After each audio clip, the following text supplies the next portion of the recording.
আমি এটাই চাই সবাই বিদেশ না গিয়ে দেশে যাতে কর্মস্থলের ব্যবস্থা করে।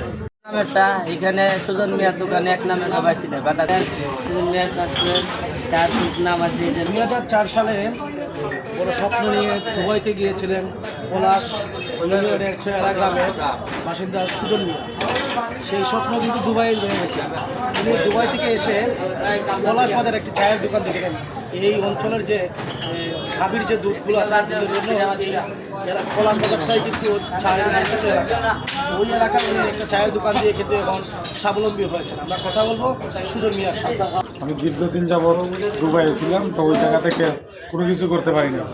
তো দেশে আইয়া চার এই দোকান নিয়ে এখন মোটামুটি আমি স্বাবলম্বী। প্রতিদিন 70 থেকে 80 লিটার দুধের চা বিক্রি হয়। আমার এই জায়গায় প্রায় 7-8 জন মানুষের কর্মস্থলের ব্যবস্থা করে দিছি এবং আমাকে দেখার পরে অনেক জায়গায় অনেক বাজারে এই দোকান প্রচারিত হয়েছে। এখন মোটামুটি আল্লাহ দিলে মাশাআল্লাহ অনেক ভালোই আছে।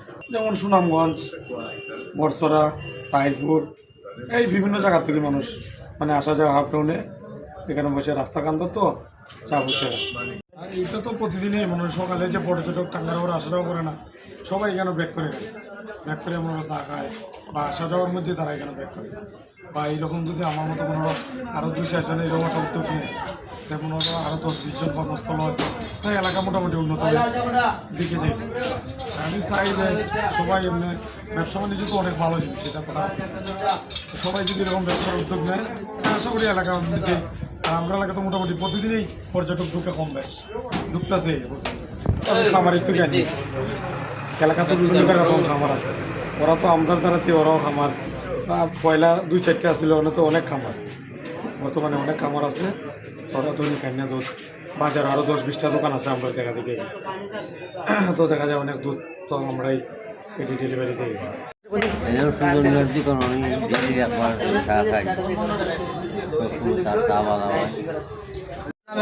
এখানে সুজন মিয়ার দোকানে এক নামে সবাই ছিল বাদাঘাট টায়ারপুর লাগাইয়া সবাই চিনি সুজন ভাইয়ের দোকান। আমার নাম সজীব, আমি এখানে কাজ করি। এখানে আরও 5-6 জন কাজ করে, আমার মাসে 12 টাকা বেতন করে। এখানে বিভিন্ন রকমের মানুষ এসে চাকরি যায়, সুনামগঞ্জ, টায়ারপুর বিভিন্ন এলাকা থেকে আসে মানুষ চাকরি যায়। সুজন মিয়ার চাষ করে চার নাম আছে, এই জন্য মাসে চাকরি যায়। আসলে আমি তো যখন বেকার ছিলাম তখন দুবাই যাওয়ার স্বপ্ন ছিল বা গিয়েছিলাম দুবাই গিয়ে তো আমার স্বপ্ন মানে কোনো কিছু হয় না, স্বপ্ন কোনো সফল হয়েছে। তখন বিদেশ থেকে দেশে হওয়ার পরে তখন বেকার হয়ে যায়, তখন ওই চা থেকে আমার স্বপ্ন মানে পূরণ হয়েছে। বা এরকম কারণে আমিও চাই যে বিদেশ না গিয়া মানুষ যদি দেশে একটা কর্মস্থলের ব্যবস্থা করে বা ছোটোখাটো ব্যবসারই ভালো কিছু মনে করে, তাহলে এখানেই তাদের ভাগ্য পরিবর্তন করে। আমরা তো অযথা এই 5-7 লক্ষ টাকা বিদেশ গিয়ে কান্নাকাটি করি, রাস্তাঘাটে থাকি, পথে ঘাটে অনেক কিছু থাকে, এগুলো তো মানে নাই। আমরা যদি দেশে পয়সা বুঝি, দেশে পয়সা কোনো অভাব নেই, কিন্তু আমরা তো এগুলো দেশে থাকতে এগুলো বুঝি না। বিদেশ গিয়ে তো 5-7 লক্ষ সবাই গরিব মানুষ যায়, গিয়ে কান্নাকাটি করে, দালালের মাধ্যমে যায়, গিয়ে ব্যবহৃত করে কান্নাকাটি করে অনেকে। মানে আমার যে এই জায়গা না মনে হয় চা যেরকম চলে ওরা 8-10 জন লোক ওরা চলতেছে, যেমন আমিও চলি, ঠিক আছে। তো আমিও চাই এরকম যে আরও 2-4টা দোকান যদি হয় তো আরও 10 জন বা 15 জন করে লোক চলে, তাই আর বিদেশ যাওয়ার তো কোনো প্রয়োজন পড়ে না। কিন্তু আমরা দেখা যায় অনেক মানুষ এই গরিব মানুষ বিদেশ যাওয়ার স্বপ্ন দেখি, কিন্তু ওই স্বপ্ন তো রাস্তায় দেখে যায়, স্বপ্ন তো পূরণ হয় না।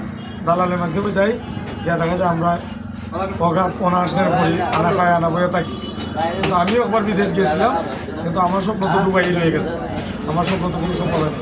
তো বাংলাদেশে আসার পরে ওই চার ব্যবসা নিয়ে আমার স্বপ্ন সফল হয়েছে। বা এখন মাশাআল্লাহ আমি ভালো আছি, বা বাড়ি গাড়ি মানে সব দিক দিয়ে আমি ভালোই আছি মাশাআল্লাহ। বা আমার দেখা থেকে যাতে আরও 2-4-10 জন এরকম একটা কিছু করে, তখন তো আরও 2-4-5 জনের কর্মস্থলে জায়গা হয়।